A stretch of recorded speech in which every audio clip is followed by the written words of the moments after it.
today is that day that all of you have been waiting for. A lot of questions. What happened? You aired the story. So after that, one of the pastors approached me and told me, I've heard you said you live in Dandora. I also live in Dandora. Maybe we can exchange contacts. Then when we have a fellowship, you can be coming along. And because I had missed that bond between me and my God, I saw it was a good opportunity, because now I would not be coming all the way to town for fellowship, but during the week I will have time within the estate in Dandora. The pastor asked me, what kind of job would you like to do? I told him, I'll give you my CV if you can try get me a better job rather than what I do, because that time I was still cleaning people's clothes. And so he offered to take my CV and look for me a job. And I never knew he had a motive. I took my CV to him, and after some while, he gave me a call and told me, I got you a job, and the person who is employing you is in my house. So you can come so that I introduce you to him, and then you can know when to start the job. Because I was tired and I was really asking God for a blue-collar job, I knew that my life of struggling, cleaning people's clothes, looking for old newspaper had come to an end. I rushed, but that was not the case. Not all that glitters is gold. On my arrival, I knocked the door and I was told to come in. So I pushed the door inside for me to get in, but I didn't know what was awaiting for me. The same pastor, the same man of God that I trusted, the same person that I knew I was safe, turned and became an animal to me. He overpowered me, unaware. He caught me from behind, and by the time I thought I could rescue myself, it was too late, because already he was prepared. He defiled me, he raped me, torn my clothes, and threw me out of his house. Then what happened? Did your life change, Soipan? Did your son's life change? Did the father recognize him again after, now? And there's one day I just got the strength and looked at him and told him, you've been beating me. I want you to answer me. How do you think I would carry a pregnancy for 9 months, go into labor and give birth to a child and still kill that child? Am I really crazy? You never wanted me. You've always beaten me when I was pregnant. Why are you so concerned right now that my daughter is dead? You never even bothered to come and know how she was buried. Hello, a very lovely afternoon from 254. My good name is Martha Soipan, and kama kawaida, welcome back and feel at home. Your one and only host is here again and continuing with a lot of motivation, inspiration, teaching each other life, encouraging each other, and giving someone hope when you feel you're hopeless and you feel like your life has come into an end. I always keep on telling you, as long as you're alive, you still have a long way to go. Now, today is that day that all of you have been waiting for. A lot of questions. What happened? You aired the story. Then what happened? Did your life change, Soipan? Did your son's life change? Did the father recognize him again after, now? Not like I've always said, not all that glitters is gold. I aired the story, yes. He continued denying. But immediately the story was aired. The next day, Soipan received a call. I totally remember, like, it is so fresh in my mind. I had just finished my house chores in the house. Kama kawaida, every woman wakes up in the morning on a Saturday. You want to do general cleaning, you want to remove your curtains, you want to do laundry. And I'd just done all that, taken some tea, and then I decided, let me just take a nap and rest my back. And I receive a call, and this call comes. Hello, are you Martha? Yes, you've been reported at Kinyago police station. You need to bring yourself to the DCI office. Someone has complained that you aired your story and you put his picture all over social media and you're answerable to that. And I was like, okay, so who are you? I'm a DCI at Kinyago Police Station in Dandora. I need you immediately. So I hung up the phone, and even before thinking of what next to do, I receive a call from the mother. So the mother has no idea the son has taken me to the police station, and the mother calls me and tells me, I want us to sit down, and before we sit down, I want you first to bring my grandson. In fact, you're not supposed even to name my grandson the name you've named him. And I'm like, okay, who are you? I'm the mother to so and so. So you're the mother to so and so. You've just seen the story. You don't know. You never recognized me. You never knew I ever existed.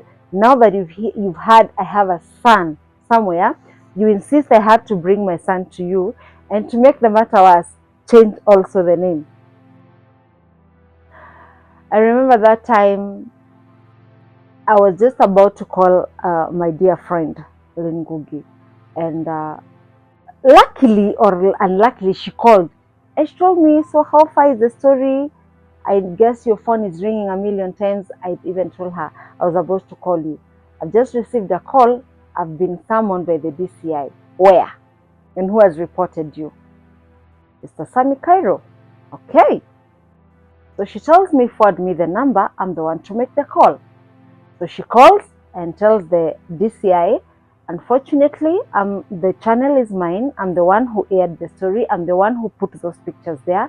I have evidence. Why? Because even before I aired the story, I made a call live. He denied, he blocked us. And so I had no other choice because I knew the lady was talking the truth. So unfortunately, she can't come today. Allow her to come tomorrow and she will come with me. So the DCI said yes. So the next day I woke up and I prepared myself. And by the time I got to Kinyago Police Station, I found Pastor Sammy Cairo there with the wife, the police officer. So when I got there, I told the DCI, yes, I'm the one. Yes, he defiled me. I have my OB number the day he defiled me on March 2009. This is the OB number. So they went to the records, and I remember that time there was no this computer. Nowadays in the OB, you guys, if you had any case with the police station, nowadays they don't write on the big book they used to write. So they had to search for those books, and they saw, and it was there. But the officer that was in charge, I think he had died or he was transferred. They could not get rid of him. And because this money that time had money, there was no way my case would have been taken seriously. So there was a lady here, and I really thank God because that office had a lady and two men. So that lady asked this man, so that now that we have the evidence, do you still want to continue with these charges? Did you rape her? Yes. Does she has your daughter, a son? Yes. So were you called? Because now we can see. Yesterday you came and reported.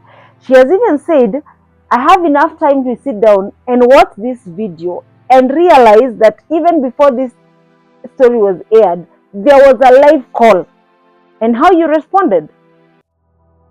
So the officer was very much ready. Martha, do you have time? I have all day. Take your time and watch the movie.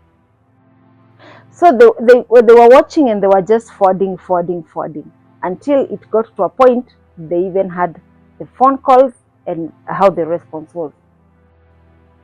So this officer, the DCI, asked Pastor Sammy, do you still want to continue with the case?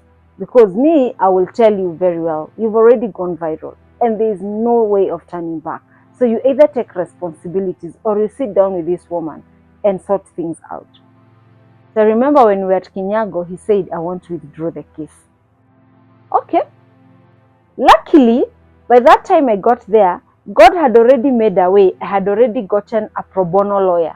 A lawyer who was ready to take me to court and fight for justice for my son. So when he withdrew the case, he insisted the mother wanted to see me.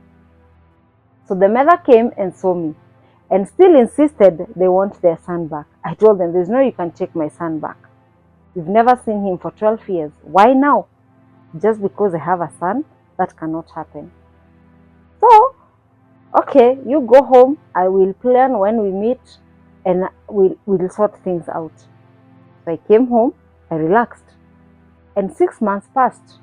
And so my lawyer asked me, it's been 6 months. Have these people ever reached out to you? No. So it's high time we take action. So a letter was drafted to them.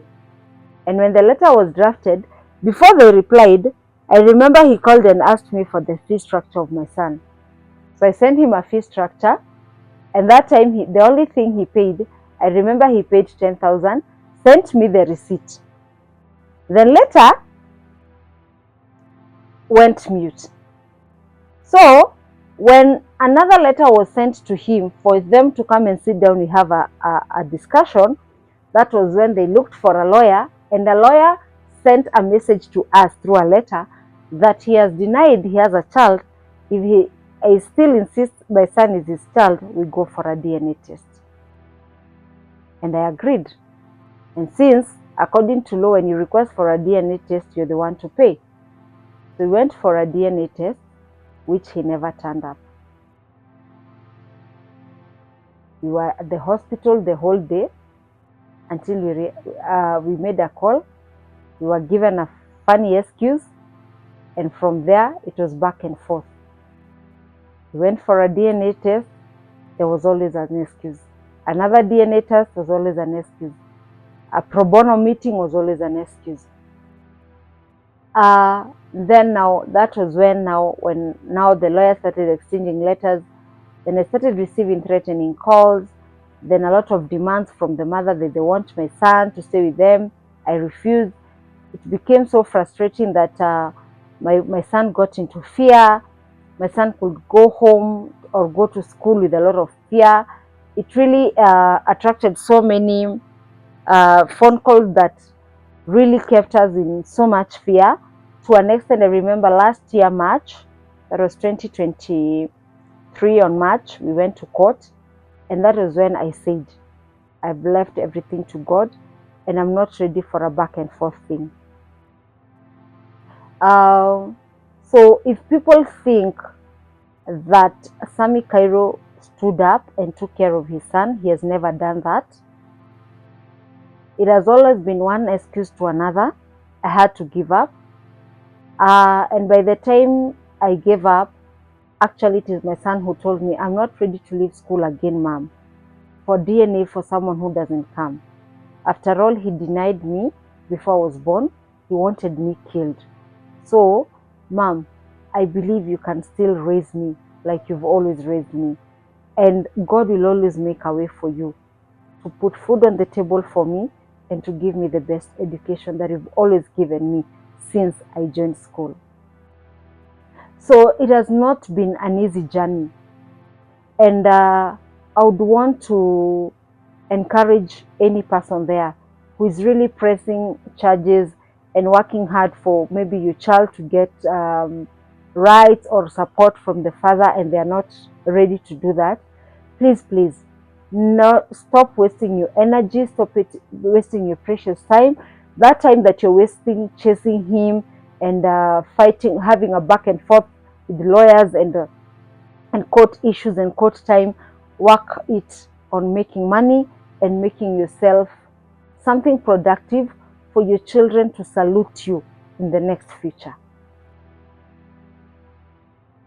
And I'm saying this with a lot of confidence because I had to even report to the police station, because when I refused to hand over my son to them, it became a lot of, I got a lot of threats and all that. And I remember even immediately when I was taken to the police station that day, I even placed some messages. I had received a lot of insults from the sister.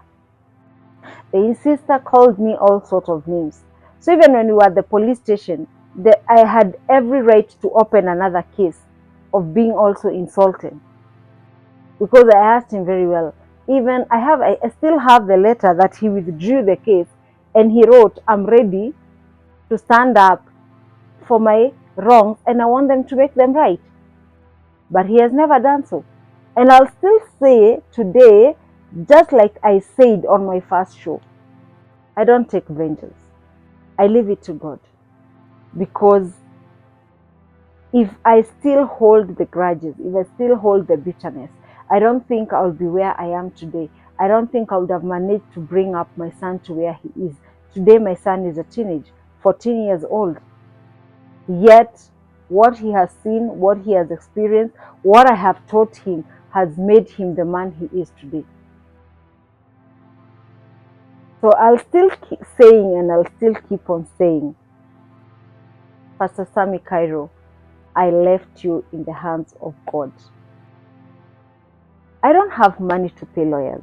Neither do I have money to run to court and bribe and do the DNA test and waste money on forging. I'm not ready for that, and I don't even have that money to waste. But like the saying goes, karma is real. When it comes back with no mercy.